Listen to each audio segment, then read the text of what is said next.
Rain or shine. I'm sure you guys are all enjoying your 4th of July fireworks. If not now, then soon. Used to go to Idaho every year for summer. Always was there during 4th of July. It was pretty awesome. Someone bought out, the owner of the campground was old, and I guess he sold, and someone bought it out. And literally 2 generations of family camping ground were just wiped out because the new owner wanted to develop it as lakefront properties. So he made all of us sell. Like, we had trailers there, and then there was an RV component to it. They had a bar there, they had an arcade, like a convenience store, like a recreational business was there, so you could rent Sea-Doos and do skiing, like boat skiing or jet skiing or whatever the hell it's called. And I was too young for that, or didn't really take part in it, but yeah, it was like the whole deal is called Coquilala Lake, and fucking some douchebag come up and tried to sell lots, and it's been at least 20 years now. I've been back there a few times. There's not one house built, nothing.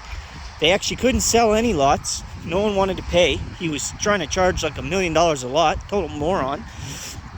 And I mean, there is a lot of lakefront property in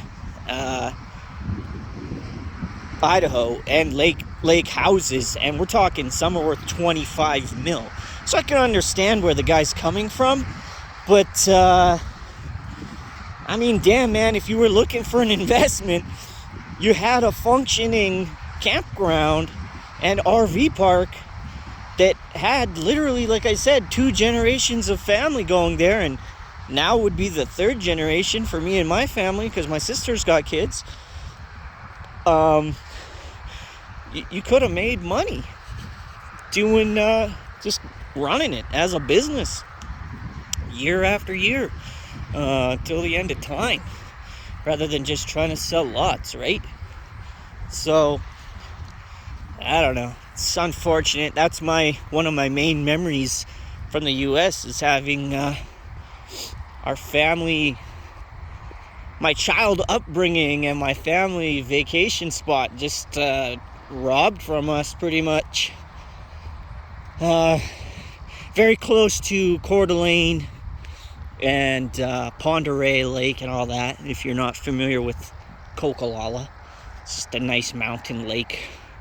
Anyways, what this video is more about is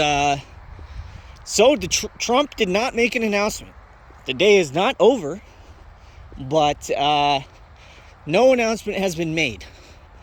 So rumblings about that so far, like I said, just rumors. So this is good. This is what we wanted, because we didn't want to have to chase dwac or phun or anything tomorrow. I had said that dwac is pretty much trading at a 52-week low. That's like 52-week low is 23 something, and it is basically $24. So now's as good a time as any to either load the boat or slowly average into that one. It has options. You could use my option strategy that I've explained in the past. So if it's 24 and there is no news, and that news might not come till November, and we're in a bear market, that means the stock could fall. So you could do, say, sell $22 puts or $20 puts. I guess you'll have to check the options chain. That's something I have not done before this video personally, because I'm trying to figure out what I want to do myself with it. And what that means when you sell the put, not buy the put. I mean, you could buy the put, but if it goes up, you're going to get owned. So you sell the put if you want to buy the stock, okay? So if you want to buy dwac, you could sell the 22 or 23 or 21 or 20 strike. You'll get paid a premium. Someone will pay you money. And then, should the stock go up, you keep your money and they keep their stock. They're hedging their investment. Should the stock go down and reach your strike, you will now own dwac come Friday, and you'll have gotten it for a discount from what it was at, because it's 24, right? And you'll have made a little bit of money to make that purchase. So why would you buy at market when you could just buy it lower or buy it higher and make it even more premium? If you think it's gonna rip, you could you could sell in the money. You could sell at 26, 27. You probably get $3, $4, $5. So obviously you're building in the discount, or the premium, sorry, right into that contract, though. May as well just buy shares at current price and sell covered calls.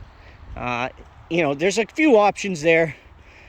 What I'm suggesting is, why bother getting it right at the strike, right? Look at your options, see which one makes more sense for your personal strategy. So the same goes with phun, phun. It's $1.08.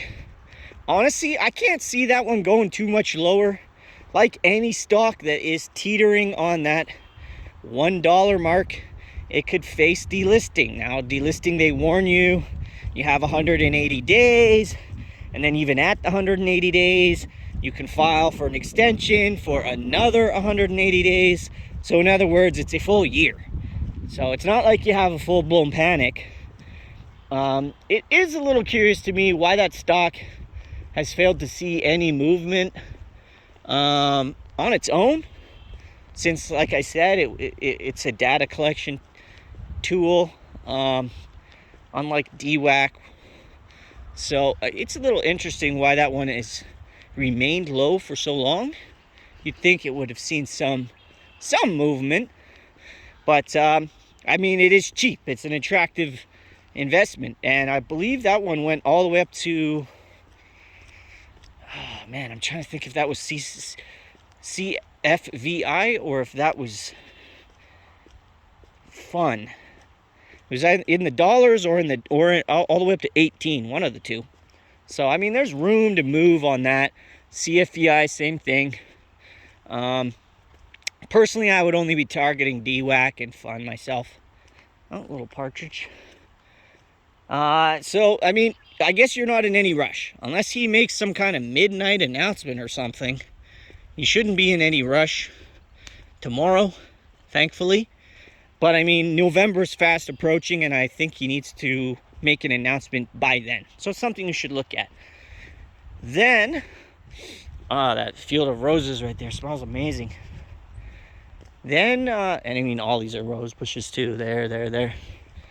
So I guess what am I looking at on the week is the same stuff I ended the week with, I guess, which would be endp, which saw a nice rise into the close, and agrx, which actually lost 1.5, maybe 2 cents into close, and finished the week down an absurd amount. Like, I blew my fucking account up on that thing. I made a ton of dough on it on Tuesday, and then it fucking destroyed me for the next 3 days. Like nothing I've literally ever seen before. So, but personally, the downside is 0, which I can't imagine it actually goes there. Downside is 0. It's trading at 61x cents, and the upside is $55 on the 52-week high. Now, bearing in mind that $55 is based on the current float of like 5 mil, and that float is changing to around 20 mil.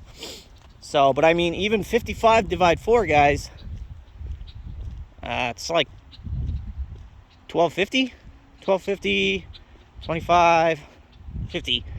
So it's like $13.50, something like that. 14 bucks.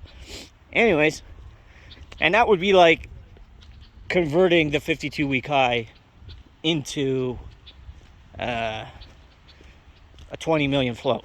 Either way, it's a low float squeeze play that's part of the whole Roe v. Wade. My voice is echoing hardcore right now. It's awesome. Part of the whole Roe v. Wade, like, fucking stock moves. So, I mean, the downside is you're fucking buying at the absolute bottom. Like, Jesus Christ. If it went from 60 cents to 30 cents, it'd be another 50% haircut. I can't honestly imagine. Hey, I guess nothing would surprise me by now, but I mean, what I'm trying to say is I can't imagine that it goes down 42% Wednesday. Like it went up, what, 109% on Tuesday, and then it went down 42% Wednesday, down 25% Thursday, down 45% Friday. Like, if you want to talk about bipolar fucking stocks, that would be the one. And I mean, the upside is, you know, people are still talking about evfm,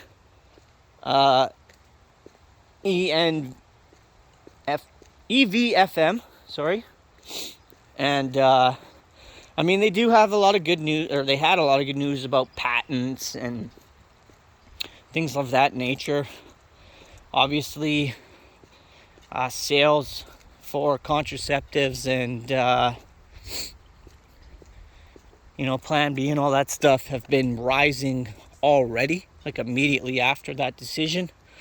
So, I mean, it did lose something like 30 cents on Friday, though, which gives me a little bit of pause on it, because it went from 30-something cents to about $1.20, and ended the week like sub $1. Now, even with that, there is an options chain on it. I don't know why the fuck there is an options chain on a stock that isn't even $1. But I mean, I come from AMC and Redbox, so really, what fucking surprises me anymore? So you can actually sell $1 puts if you're bullish. Sell some $1 puts. I believe they're paying around 30 cents. That means your break even is 70 cents. Anything over 70 cents, you're making money. Anything over $1, you keep that 30 cents. That would literally be 30% profit. Now, another thing to note about those ones, it's very odd. They're not weeklies, and from what I can tell, they're not even monthlies. I don't know what the fuck is going on with their options. But they had July 1 options, and they had July 15 options. And then I think they had like August's. Like, it looks like they're monthly, but why? If they're monthly, why would you have a July 1 and a July 15? I've never heard of that in my life. So, what can you do, right? But I'm saying there is an alternative to just buying it. If you're looking to buy and hold, there's no reason you shouldn't utilize either selling puts or buying the stock and then selling a covered call on it. If you're buying it and holding it. If you are buying it to day trade it, obviously you wouldn't do either of those things, because you'll be locked for the duration of that contract. Like, your shares will be held up, or your position if you're selling the put. But I did mull over selling about 20 contracts at $1 for 30 cents. I want to see where it goes this week before I get in myself. Because if it drops to like 60, 50 cents, I don't want to fucking be owning no puts for $1. Hell no. That means you break even 70. That means you're paying 20 cents more than the stock, right? But at that point, you could actually probably sell the $1 puts for 45 or 50 cents. Now that's something I could get behind. 50 cent evfm, sell some $1 puts for 2 weeks from now. Well, I guess it's not 2 weeks, about 11 days, because it's the 4th. Sell those puts for $1, maybe 10, maybe not 20, and then make it instant $500, and on fucking $1,000 of $1,000 risk, you make 50%. Stock goes back up to $1. You just made 50% in 2 weeks. Like, that's amazing. Goes over $1, you keep the cash. Stays at, like, let's say 98 cents, some shit like that, so they can kill calls. Okay, now you just got endp for 98 cents. Sorry, for $1 less 50 cents. You just got it for 50 cents, trading at 98. Monday comes, you could instantly sell. Like, not only did you make your 50 cents from selling the put, you now own stock you could sell for 98 cents. Like, you did pay $1, but you're ahead your 48 cents. And if it even opens the Monday higher, you're laughing, right? So that's an option. I'm pretty sure the covered calls will not pay anything near that. I mean, they might, but puts selling the puts tends to pay a few percentage points higher than buying shares and doing covered calls. For whatever reason, I really don't know. To me, it's more riskier owning the stock than it is owning a directional gamble. But especially since you can roll the options, you can't roll the stock. I wish I could have rolled my 25,000 agrx while it was fucking crashing to earth. But yeah, so I'm still looking at those plays. A couple of people told me, hey, check this out, check that out. Honestly, this weekend I just enjoyed my weekend. I slept, played some video games, just chilled. I was like, the market, I was very far removed from the market this week. The last few weeks have really turned me off. Trying to plan a fishing trip with my dad, and I'm actually looking forward to just getting the hell away from the market for a little bit. So hopefully this week we can turn it around a bit. endp, man, I can see that really taking off. It was 97 cents. Was that Wednesday pre-market, 97 cents, I believe. And then it started to fall on some bogus ass bankruptcy news. How do you go bankrupt when you have 1.4 billion in cash on hand? And in the same article, they reiterate that twice. Like, yeah. and then just winning their legal battle worth $800 million. Like, that's enormous. I had 55,000 shares of that. Unfortunately, I started selling as it declined to preserve my capital, because I was already taking it from agrx. So I sold a lot of that at 46, 45, and 41. I did wind up chasing some back around I want to say 48 to 52 and 53.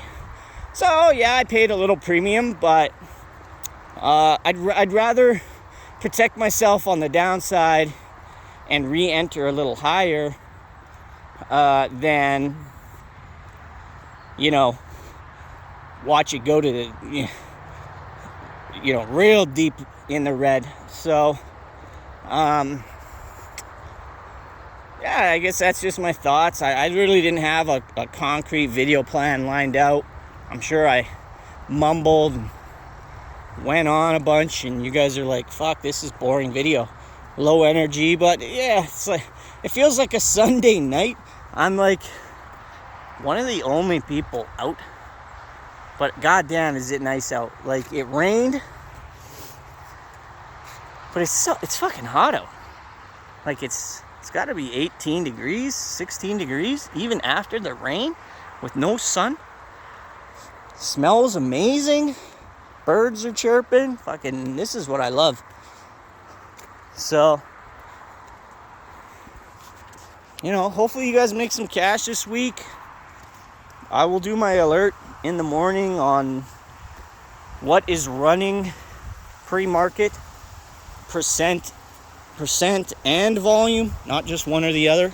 And you damn well know it's going to be some pump and dump bios.